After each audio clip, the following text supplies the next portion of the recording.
Comment le hub de liquidité de Ripple peut-il aider les grandes institutions financières à naviguer dans les transactions XRP importantes? Par ailleurs, des spéculations ont émergé selon lesquelles le projet Mariana de la BRI s'appuie sur Ripple et XRP pour les paiements transfrontaliers.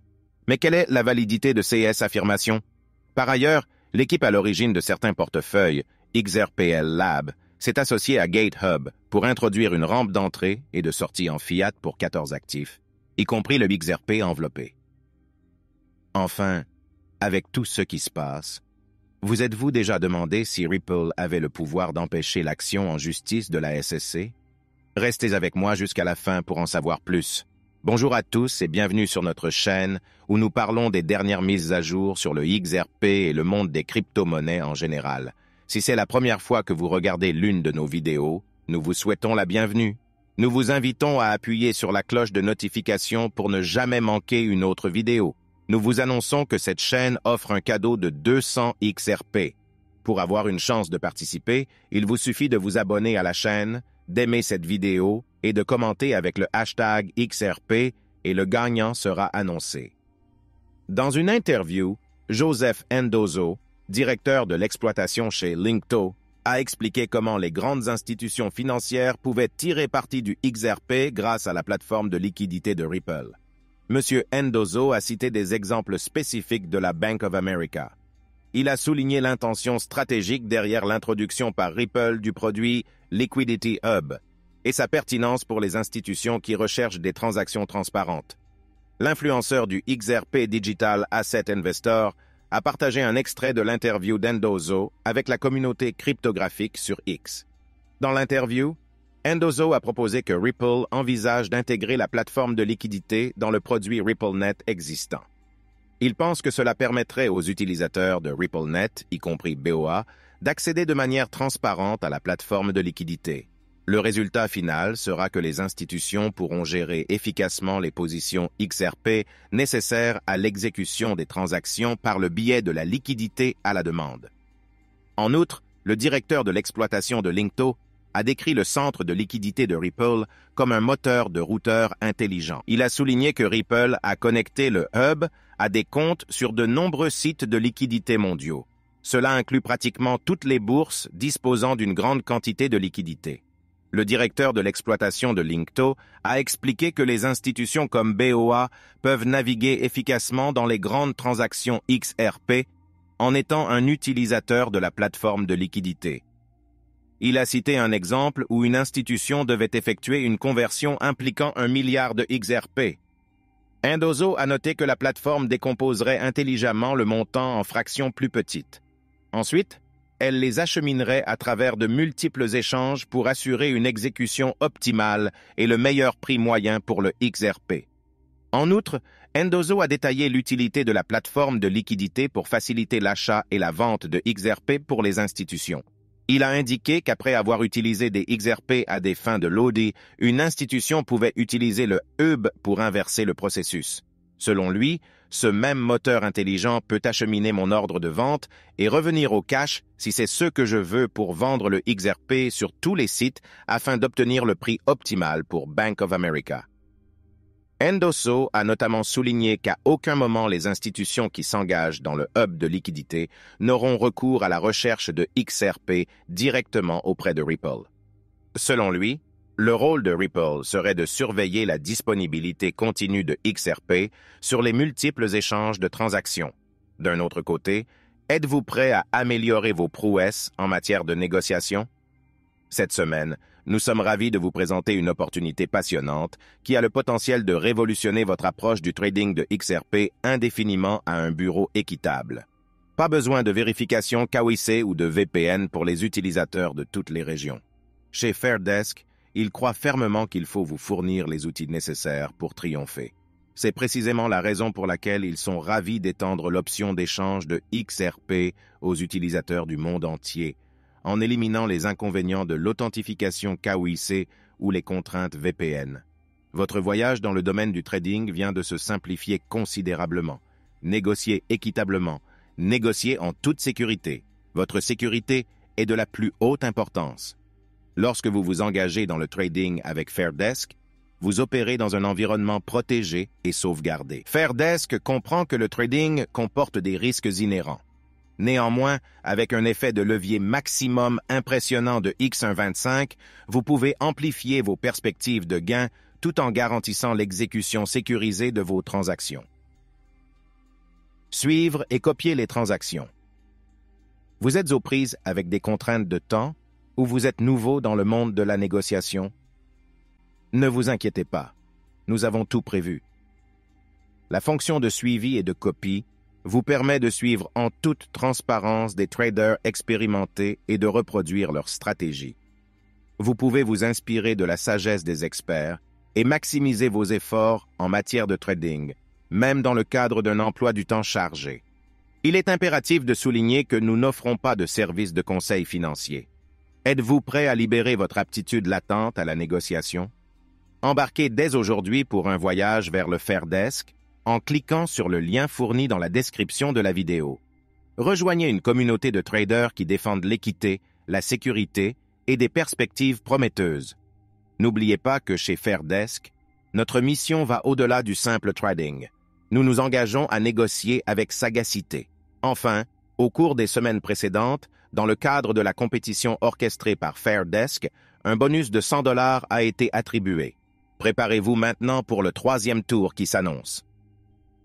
Fairdesk lance une nouvelle phase du concours accessible à 16 utilisateurs. Pour vous qualifier, inscrivez-vous via le lien que j'ai fourni dans la description. Les participants doivent créer un compte sur Fairdesk en utilisant le lien fourni et ensuite initier au moins un échange de copies ou un échange futur. Le vainqueur sera dévoilé le 28 août. D'autre part, la Banque des règlements internationaux, BRI, une institution dont la mission est de faciliter la collaboration entre les banques centrales, a récemment lancé une initiative digne d'intérêt, le projet Mariana.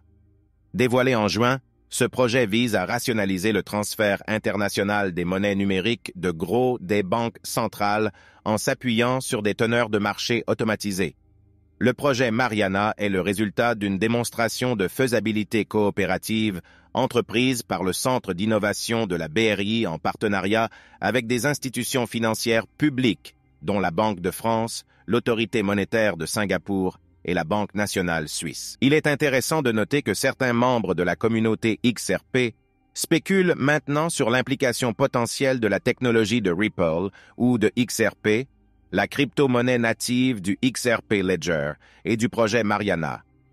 L'un des catalyseurs de ces spéculations est l'appartenance de Ripple au groupe de travail de la BRI sur l'interopérabilité et l'extension des paiements transfrontaliers, un rôle révélé par la BRI dans un rapport publié ce mois-ci. Le groupe de travail PIE joue un rôle crucial dans le cadre de l'initiative globale G20 sur les paiements transfrontaliers, qui vise à améliorer l'efficacité, la sécurité et la transparence des transactions transfrontalières à l'échelle mondiale. Edward Farina, figure éminente de la communauté XRP et PDG de l'Alpha Lions Academy, a attiré l'attention sur l'inclusion de Ripple dans le groupe de travail PIE. Toutefois, certains partisans ont interprété à tort cette participation comme l'implication de Ripple dans le projet Mariana. Par ailleurs, un rapport publié par la Réserve fédérale d'Atlanta constitue un autre facteur contribuant à ces conjectures. Comme nous l'avons souligné en mai, la Fed d'Atlanta a attiré l'attention sur le projet Mariana, Ripple et XRP. Bien que le rapport de la Fed d'Atlanta ait souligné la capacité de Ripple à permettre des paiements transfrontaliers sans friction, il n'a pas explicitement suggéré que le projet Mariana s'appuierait sur Ripple ou XRP. Cependant, cette présentation côte à côte a suscité des spéculations en ce sens. Néanmoins, un examen approfondi du rapport intermédiaire du projet Mariana écarte rapidement l'idée que la technologie de Ripple, ou XRP, est au cœur de l'initiative. Le projet s'appuie plutôt sur Ethereum et Curve Finance. Le rapport provisoire souligne que le projet Mariana exploite la technologie de registre distribué résiliente d'Ethereum pour créer et transférer des jetons WCBDC. Ces jetons sont conformes à la norme ERC20, largement adoptée pour les jetons interchangeables sur le réseau Ethereum. En outre, Le projet utilise des mécanismes de transition pour faciliter l'interopérabilité entre les différents réseaux de blockchain en connectant efficacement Ethereum et Arbitrum. En outre, Curve Finance, une figure de proue du paysage DeFi, joue un rôle central dans le projet Mariana, agissant en tant que solution de teneur de marché automatisée désignée pour rationaliser les procédures impliquant l'échange de jetons hybrides CBDC. Les preuves soulignent sans équivoque que le projet Mariana n'utilise pas la technologie de Ripple, ou XRP, mais plutôt Ethereum et Curve Finance.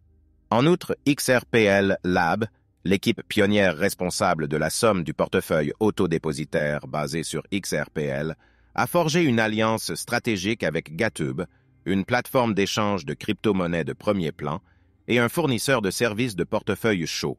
Grâce à cette collaboration, XRPL Labs a introduit une fonction d'entrée et de sortie transparente sur certains pour 14 actifs, y compris XRP enveloppé. Gatube a attiré l'attention sur le développement dans un post sur X aujourd'hui. La plateforme a noté que les utilisateurs peuvent maintenant tirer parti de sa passerelle pour transférer des fonds à l'intérieur et à l'extérieur de leur portefeuille de sommes. Les informations du communiqué de presse suggèrent que la collaboration impliquera un total de 14 actifs.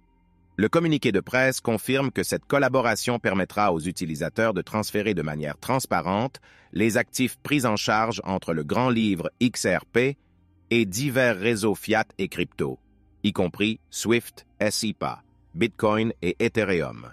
Commentant ce développement, le PDG de Gatube, New Hampshire, Punjakar, a souligné que le champ d'application du partenariat englobera tous les actifs que Gatube choisira de prendre en charge à l'avenir. YZ Wind, le fondateur de XRPL Labs, a fait part de son enthousiasme à l'égard de ce récent ajout. Il a partagé son expérience en ajoutant sans effort des euros à son compte XRPL et en les transférant sur son compte bancaire en quelques minutes. C'est ce qu'il faut faire. C'est ce dont l'écosystème a besoin. C'est là que nous allons, s'est exclamé Wind. Pour certains utilisateurs souhaitant transférer des actifs pris en charge par Gatube vers ou depuis leur portefeuille, le processus consiste à cliquer sur l'actif spécifique dans leur portefeuille de somme, puis à choisir l'option d'ajout ou de retrait. Il est important de noter que cette fonctionnalité n'est accessible qu'aux utilisateurs qui ont été soumis au processus de vérification KYC de Gatube. Les utilisateurs doivent se connecter avec leur compte Gatube lors de leur première utilisation de cette fonctionnalité. Cependant, les utilisations suivantes ne concerneront que les dépôts et les retraites directes. Cette inclusion de Gatube est la dernière d'une série de développements notables réalisés par l'équipe de développement de SUM pour permettre un transfert de valeur transparent entre leur compte XRPL et leur compte bancaire en monnaie fiduciaire. Ce développement intervient 3 mois après que SUM a intégré l'agrégateur de rampe Poco pour ajouter plus d'une centaine de méthodes de paiement. En outre, l'équipe s'est associée à Gardarian en mai pour fournir un support on-ramp et off-ramp pour plus de 40 devises. Passons maintenant à notre sujet principal du jour. Ripple aurait-il pu éviter les poursuites de la SEC dès le début? N'oubliez pas de vous abonner à notre chaîne et d'appuyer sur la cloche de notification pour être la première personne à recevoir des mises à jour sur les derniers événements concernant le XRP. Dans un récent tweet, le fondateur du droit de la cryptographie John Deaton a mis en évidence la mesure que Ripple aurait pu prendre pour éviter les poursuites de la SEC. L'avocat Deaton a déclaré que Ripple Labs aurait pu éviter le procès du 20 décembre en engageant le cabinet d'avocats Sullivan & Cromwell de l'ancien président de la SEC, Jay Clayton, tout comme l'a fait le cofondateur d'Ethereum Joseph Lubin. Selon M. Deaton, si Ripple avait engagé Sullivan & Cromwell, M. Clayton se serait récusé de voter en faveur d'une mesure d'exécution contre l'un des clients de son cabinet d'avocats. Il a ajouté que la société de blockchain n'avait pas fait appel au service de Sullivan & Cromwell. En conséquence, la société de blockchain a engagé plus de 200 millions de dollars en frais juridiques pour lutter contre l'action coercitive de la SEC. Mais ils ne l'ont pas fait, et maintenant nous sommes 200 millions de dollars plus tard, avec encore plus à faire, a déclaré M. Deaton. L'avocat d'Eaton a rappelé que Lubin avait fait un choix judicieux en engageant Sullivan & Cromwell pour représenter Consensus. Il a noté que Lubin a engagé le cabinet d'avocats juste après la nomination de Clayton au poste de président de la SSC. Deaton a déclaré que même si plusieurs détenteurs de XRP étaient furieux contre lui pour avoir déclaré que Lubin avait agi brillamment, il pense que cette décision garantissait que Clayton ne s'en prendrait pas à Ethereum. Même si j'ai d'autres choses à reprocher à Lubin, personne ne peut lui reprocher d'avoir été intelligent et d'avoir engagé Sullivan et Cromwell, a ajouté l'avocat d'Eaton. Selon M. Deaton, M. Clayton a juré, lors d'une audition au Congrès, qu'il se récuserait et qu'il ne voterait pas contre une mesure d'exécution impliquant les clients de son cabinet. Il a ajouté que le président de la SEC a tenu parole et n'a jamais soutenu une mesure d'exécution contre l'Ethereum. Au contraire, M. Clayton a soutenu une action contre le plus grand concurrent de son client, Ripple Labs. Entre-temps, l'affaire SS contre Ripple pourrait faire l'objet d'un appel. La SEC a récemment déposé une requête demandant au juge Torres de certifier un appel interlocutoire. Ripple devrait notamment déposer sa réponse à la demande de la SEC le 1 septembre. De plus, la SEC a jusqu'au 8 septembre pour répondre à la réponse de Ripple. Nous arrivons à la fin de cette vidéo. Si vous l'avez appréciée, n'oubliez pas d'aimer la vidéo. N'oubliez pas de vous abonner et d'appuyer sur la cloche de notification. Cela m'aide beaucoup avec l'algorithme de YouTube. De plus, vous pouvez aider à éclairer les autres comme vous l'avez été en partageant cette vidéo avec le plus grand nombre de personnes possible. Faisons circuler cette nouvelle partout. Si vous êtes un véritable fan de crypto-monnaie, ne manquez aucun de nos contenus. Rendez-vous demain pour parler des dernières nouvelles qui nous concernent tous en tant que communauté.